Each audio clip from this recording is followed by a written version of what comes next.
हरबटपुर नगरपालिका अध्यक्ष पद की कांग्रेस प्रत्याशी यामिनी रोहिल्ला को हाईकोर्ट से राहत।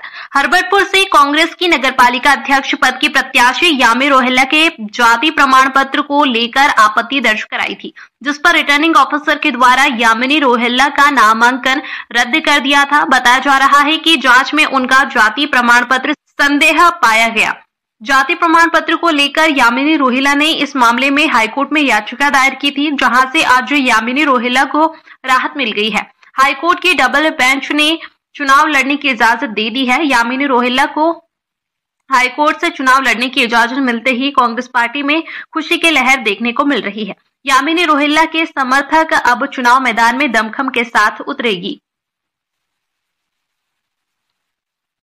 जिन्होंने हर पल हर क्षण मेरा इस जो भी मेरे साथ अन्याय हुआ है उसमें साथ मेरे खड़े रहे हैं, उनका आशीर्वाद मेरे साथ रहा है और उनकी दुआ जो उन्होंने अपने भगवान से जिन्होंने जो भी मेरे उसमें ली हुई है, तो वो मेरे साथ हमेशा रहे हैं। और मैं ये भी अनुरोध करूंगी, ये भी अपील करूंगी उनसे, अपनी महान जनता से, कि वो एक जिस तरीके से मेरे हर पल हर क्षण खड़े रहे और आगे भी मेरे साथ इसी तरीके से खड़े रहेंगे।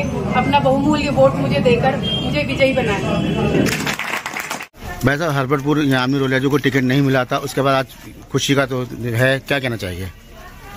यामिनी रोहिल्ला जी को कांग्रेस ने उम्मीदवार के रूप में टिकट दिया था, जो प्रशासनिक दबाव में रद्द कराया गया। हम आज माननीय उच्च न्यायालय में एक स्पेशल अपील हमने दाखिल की थी।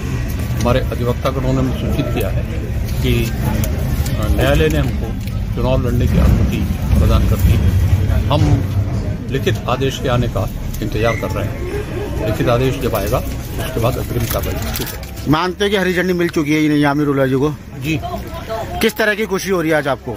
खुशी नहीं, हम और ज्यादा चुनौती के लिए तैयार हैं। और भाजपा ने जो षड्यंत्र हरबटपुर नगर पालिका में रखे हैं उनको हम जनता के सामने रखेंगे। उन्होंने एक व्यक्तित्व विशेष को एडजस्ट करने के लिए पहले गलत तरीके से एक वार्ड हरबटपुर नगर पालिका में जोड़ा, बाद में उन्होंने ओबीसी आरक्षण किया, फिर ओबीसी आरक्षण से भी जब उनका काम नहीं चल रहा था तो ओबीसी महिला आरक्षण किया।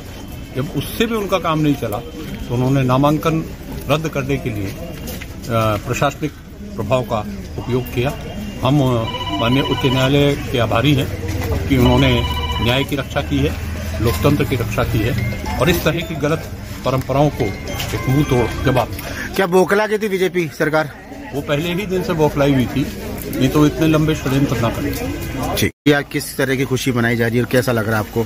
जिस प्रकार की सूचना आई और माननीय उच्च न्यायालय की डबल बेंच ने यामिनी रोहिल्ला जी को कहा है कि आप चुनाव लड़ेंगे, आप प्रतिभागी करेंगी, और जिस प्रकार से सरकार ने जिस प्रकार से अन्यायपूर्ण रवैया अपनाते हुए अपने प्रभाव का इस्तेमाल करते हुए उनका नामांकन निरस्त किया था, तो आज अन्याय पर न्याय की जीत हुई है।